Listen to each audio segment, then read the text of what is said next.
I used to be a broker where not a broker, I would buy plants online for a chain of nurseries that had 11 retail locations in the Chicago area. And I would buy plants from California and Florida that would be shipped on trucks to fill the needs of the 1970s, mid-70s. There was a plant boom like we have now with plants. It was the second golden age of plants, so to say, as far as business concerned.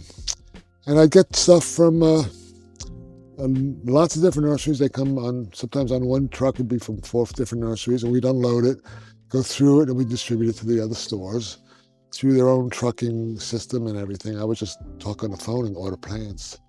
And I was, I knew what the plants were, but I didn't know much about what's good buy and not a good buy. The guy that was retiring kind of trained me a little bit on who to talk to. His name was Ray, and I remember Ray taught me pretty much how to order stuff online. So, not online, it was on the telephone before computers.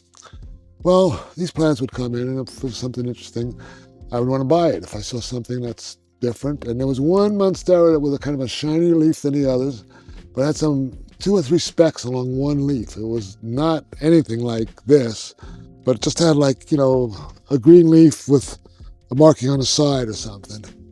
So I thought that was unique. I took it home. I bought it and took it home and grew it ever since. So we're talking about... Wow. 50 years ago. 45, 50 years back that I've been growing the same plant.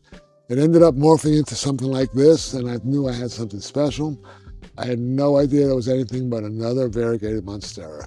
Wow. A gentleman from the other coast, I remember him coming over here, and he told me, Barry, if you sold these 4 plants on a bench, you could buy a new house and a new car. I go, Justin, you're freaking crazy. There's no way. What are you talking about? He says, no, don't you know these are mint Monstera? These go for big bucks. I go, you're crazy, man. I don't know what you're talking about. I didn't believe him. I was still selling him for, $65. I give them to anybody that would join the Area Society. I give them cuttings from these for a while. That's how a lot of people got them. And then after that, I was selling them for $65. The most I got back in those days was $200 for a nice plant. A gentleman, I remember his name and everything, but I won't mention it, bought one of my $200 mint tops, put it online, and got $22,000 in cash the very next day from an online auction. Didn't call me. His friends told me about the story in every detail. Never called me to say thank you, never bought me a Christmas card or sent me a gift card. Made $22,000 less $200 in cash from somebody online overnight. So That's at that crazy. point, when I heard that, I was like, I cannot sell these plants for $65 or $200 ever again because I'm ripping myself off. Yeah. I didn't sell mint for like 2 years after that because I was in a funk over it. It was like, let it grow, but I don't want to have anything to do with this shit. It's then people started hearing about them and requesting them and begging me to sell them a cutting or a plant. I made a lot of cuttings one year, and they went all over the world. And that was 2017. 2017, I sold a plant to Mike D'Angelo in Miami, who sent it to Indonesia. That very plant in Indonesia made its way around, and it became very valuable. And then other variegated Monsteras in Thailand and Indonesia went for unbelievable amounts of money. One mint went for $48,000, and then a tricolor Thai Constellation went for $98,000. This is for one plant, maybe 6 leaves in a 6-inch pot.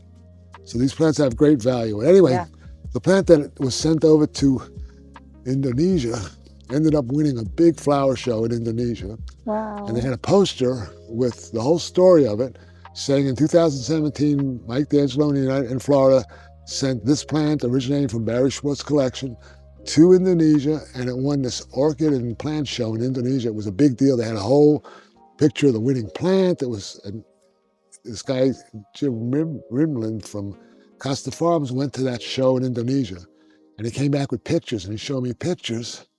When he met me, I hadn't even met him. He said he wanted to meet me, but he took pictures of the poster and the picture of the plant. And it was really a beautiful specimen. Looked just like my plant. It was my plant. But I was getting credit in Indonesia. I didn't know anybody that even knew who the hell I was in Indonesia. And here I've got people that are looking up to me like I'm the plant daddy to some super variety. Well, now they're tissue culturing these plants. Well, they're tissue culturing white monsters and calling them mints. So that's what the scam is right now. But there are other mints out there. I'm not saying there isn't. I don't know if you were at the ARA show last year. I think you were. Yeah. The talk by Mike D'Angelo talked about the variegated monsteras, and he said that we think it's a new thing to us, but basically that they've been growing variegated monsteras like crazy in Mexico, where they grow a lot of things from seed.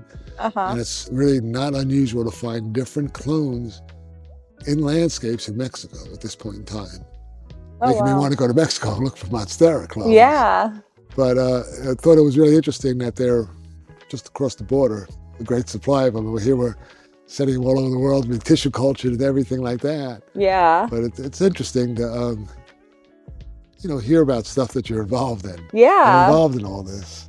Yeah, people, it's one of the most frequent posts is about the mint still, only because it's unique and there's still a lot of people into variegated stuff. Here, let me sit. The show really watered down, I'll hold that for you. The show watered down the value of the variegated plants because everything was variegated. Yeah. So instead of seeing a couple of variegated things among a lot of green, it was a few green things among a lot of variegated and made it cheapened the value, basically. Look, I probably put out 50 cuttings before I realized how valuable these things were. So, that fell in a lot of hands, and somebody could be tissue culturing for a long time and I wouldn't know about it. Because, there's the tissue culture stuff in other countries and none of that stuff comes here. It's because the regulations. You think tissue cultured plants would be sterile and could come right through customs, but they see it like any other plant. Yeah. So I guess the big importers know how to do it, or they grow it so clean that it's never a problem. It's a really nice leaf. Yes. It's perfect. But this is why they call it mint, is because it does this. It gets this minty look. And these have been in the same pots for 20 years now, so I gotta give them some real attention. If you want to hear more from Barry, check out one of these 2 videos. And don't forget to subscribe for more planty adventures. Bye!